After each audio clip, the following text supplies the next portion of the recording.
road to Darpanpur.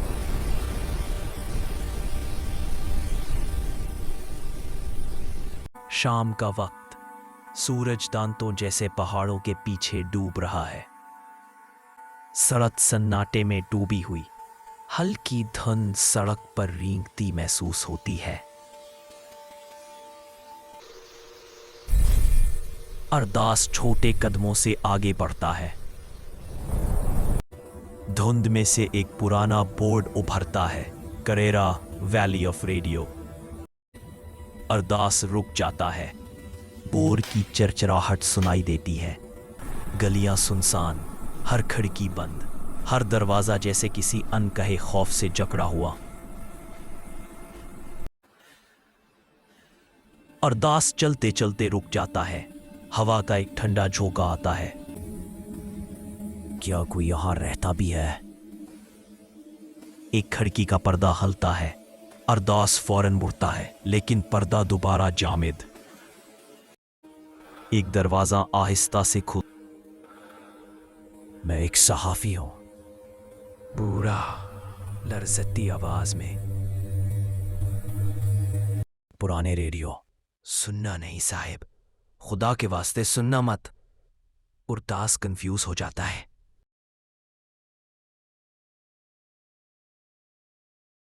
बूढ़ा उंगली पहाड़ी की तरफ उठाता है, जहां टूटा हुआ रेडियो टावर खड़ा है। अरदास गहरा सांस लेता है, मगर हिम्मत नहीं छोड़ता। बादल गहरे होते जाते हैं। अरदास पहाड़ी की तरफ चढ़ने लगता है। टॉर्च ऑन करता है। कदमों की आवाज टूटे पत्तों पर। कौन है? धुंध में साया लम्हे भर के लिए दिखाई देता है। अरदास रुककर पीछे मुड़ता है। अरदास बंद होठों से टावर का साया सामने आता है।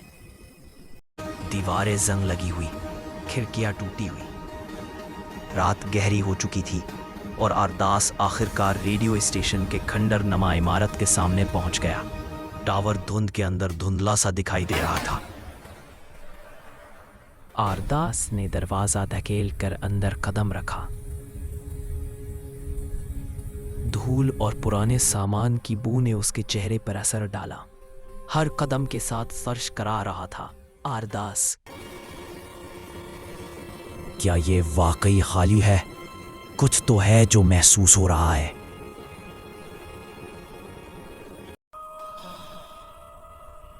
अचानक एक हल्की सरसराहट उसके कानों में सुनाई दी।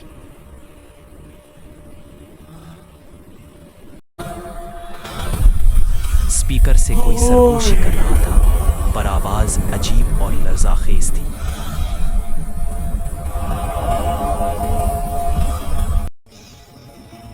अरदास, कौन है वहां? ये कैसे मुमकिन है?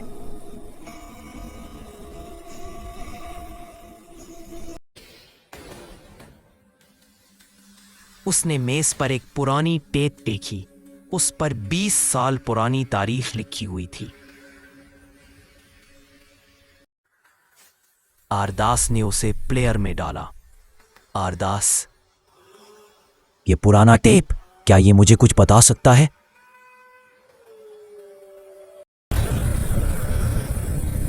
टेप चलते ही एक लड़की की आवाज गूंजी।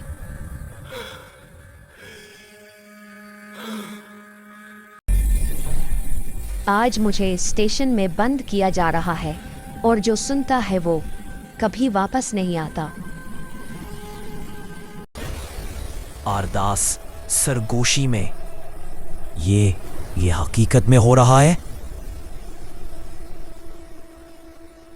टेप से अचानक एक खौफनाक चीख निकली।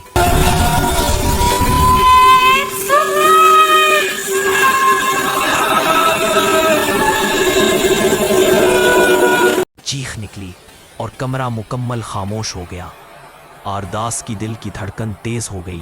अरदास कांपते हुए, ये क्या था? ये कैसे मुमकिन है? एक लम्हे के बाद स्टेशन की मशीनें डार्क एंटिटी स्पीकर के पीछे नमूदार हुई। लंबी, बज़ाहिर इंसानी लेकिन बेचेहरा। सुर्ख रोशनी के नकूश अंदर से चमक रहे थे। अरदास चीखते हुए, नहीं नहीं, ये क्या है? नहीं। आरदास दरवाजे की तरफ दौड़ा, लेकिन दरवाजा अपने आप बंद हो गया।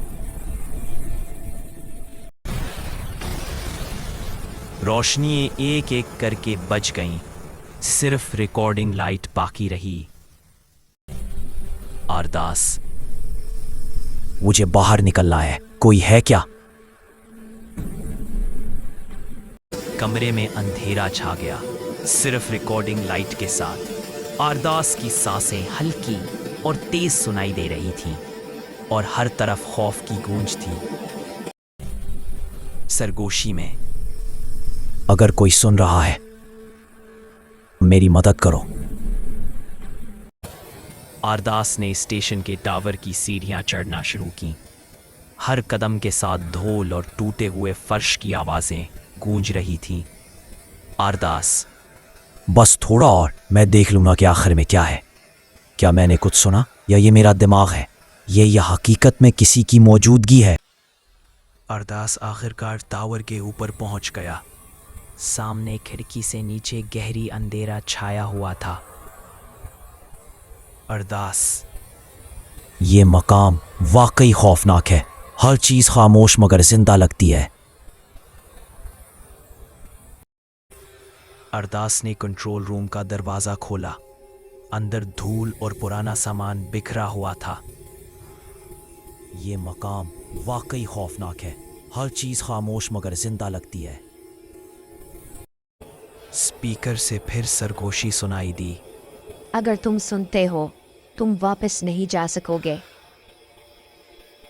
अरदास कांपते हुए, यह आवाज जिंदा लग रही है। अरदास ने टेप प्लेयर लगाया। लड़की की आवाज गूंजी। ये जगह और ये आवाजें जो सुनते हैं, वो हमेशा के लिए यहाँ रह जाते हैं। अरदास घबराकर, क्या ये वाकई मुमकिन है? अचानक स्टेशन की मशीनें खुद चल पड़ी। लाइट्स झपकने लगी, फर्श हिलने लगा और कमरा सर्द हो गया। ये कैसे हो रहा है?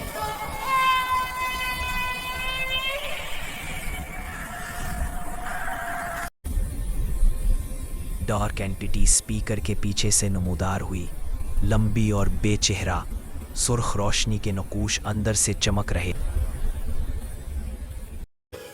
आरदास दरवाजे की तरफ दौड़ा, लेकिन दरवाजा अपने आप बंद हो गया।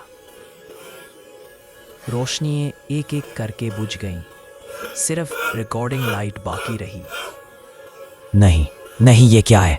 कोई मुझे बचाए। नहीं, मुझे बाहर निकलना है। आरदास टावर के अंदर फर्श पर धूल के साथ पीछे हटता जा रहा था। साया आहिस्ता आहिस्ता उसकी तरफ बढ़ रहा था।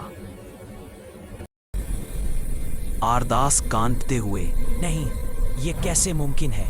ये जिंदा है। रिकॉर्डिंग लाइट झिपकने लगी। हर झिपक के साथ साया और करीब आता महसूस होता। डार्क एंटिटी की आवाज स्पीकर से गूंजी। तुमने मुझे सुना और अब तुम हमेशा के लिए मेरे साथ होगे। कुछ टूटकर जमीन पर गिरा और धूल के साथ हवा में उड़ने लगा। आरदास का दिल धड़क रहा था। मुझे बाहर निकलना होगा। हर कदम खतरे में है, लेकिन मुझे आगे बढ़ना है। नहीं नहीं नहीं, बस मुझे बाहर निकलना होगा। आरदास दरवाजे की तरफ दौड़ा, लेकिन दरवाजा जोर से बंद हो गया। रोशनियां एक एक करके बुझने लगी। मुझे बाहर निकलने दो। नहीं नहीं, कोई है जो मुझे बचाए।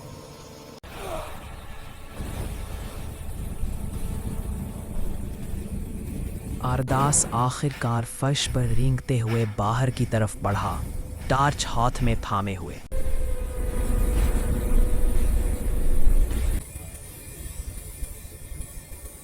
आरदास ने दरवाजा पकड़ा। उम्मीद और खौफ के जज्बात उसके चेहरे पर थे। आरदास घबराकर, ये दरवाजा खुल जा, बस बाहर निकलने दो। बस मुझे बाहर जाना है।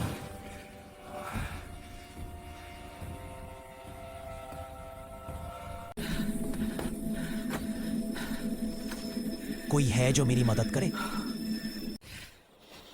गांव वाले खौफजदा और हैरान स्पीकर की तरफ देख रहे थे। अंधेरा और धुंध में उसकी आवाज़ गूंज रही थी, जैसे कि ये खौफनाक ब्रॉडकास्ट हमेशा के लिए रह गया हो।